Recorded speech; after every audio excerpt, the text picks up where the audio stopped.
Hi there, let's talk about Inkjet.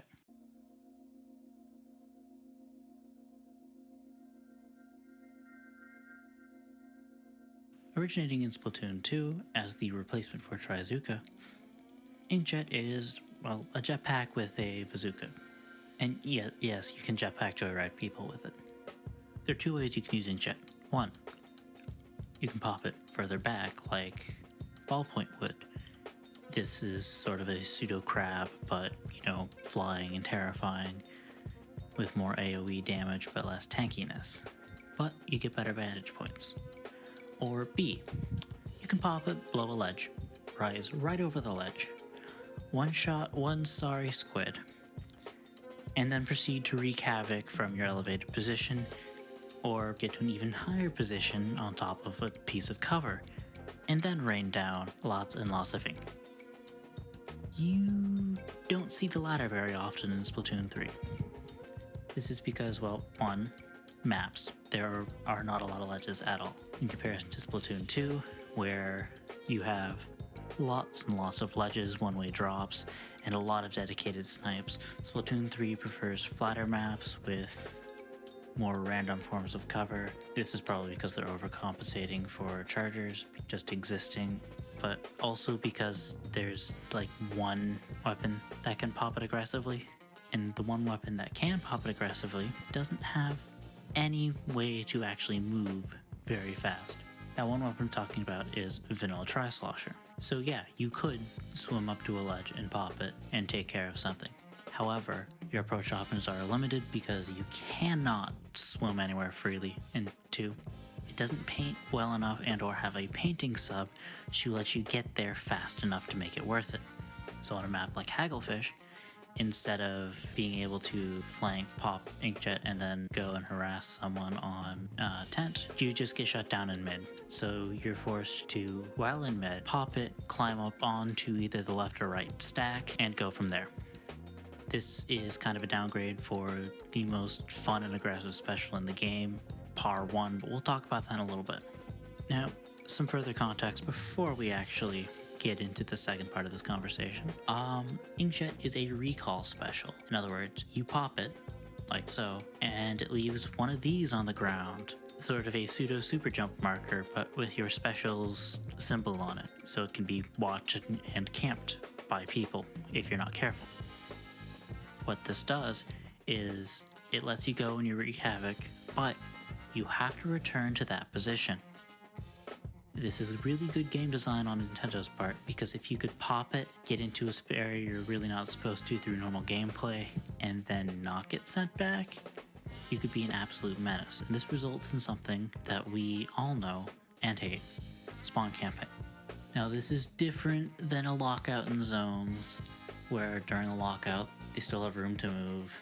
And yes, a lockout can turn into spawn camping, but its zones will be over in like 30 seconds. But it's not fun, especially in some of the longer modes like Turf War. It's not fun to have somebody pop a special and get in your spawn and then just stay there. So the special sort of super jumps you back to wherever you popped it. Now for the part 2 of this. Inkjet is a Splatoon 2 special that has been put into Splatoon 3. So while it feels really good in Splatoon 2 for its aggressive uses, it doesn't really like Splatoon 3's map designs, weapons, etc, etc, etc. So Inkjet prefers more Splatoon 2 style maps, which usually have a lot of verticality, a lot of ledges, and a lot of other random things that people like to stand on. However, with Splatoon 3, we have a second recall special, Zipcaster.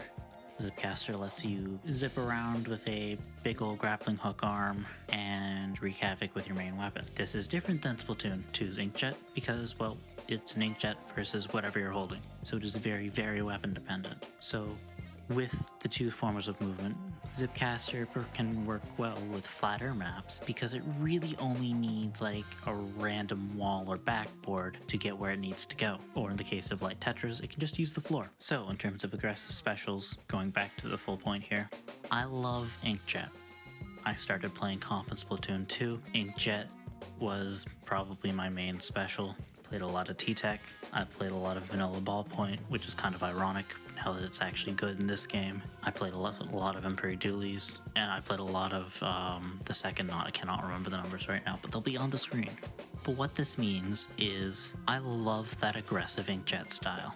However, with Splatoon 3, I have gotten a lot more aggressive use out of Zipcaster, whether it's being able to zip somewhere and get a quick 2 picks before jumping back, or zipping somewhere and just using that to be a distraction and make some space. It feels a lot better within what Splatoon 3 offers, at least for the role that I play. Does this mean that I still don't want some aggressive Inkjet weapon? Like, oh, I don't know, Emperors with the exact same kit as they had in Splatoon 2. Curling Inkjet, please. Curling Inkjet, please, Nintendo. Yeah, I still want that kit. I really want that kit. But am I okay with the weapons that would be running it getting Zipcaster?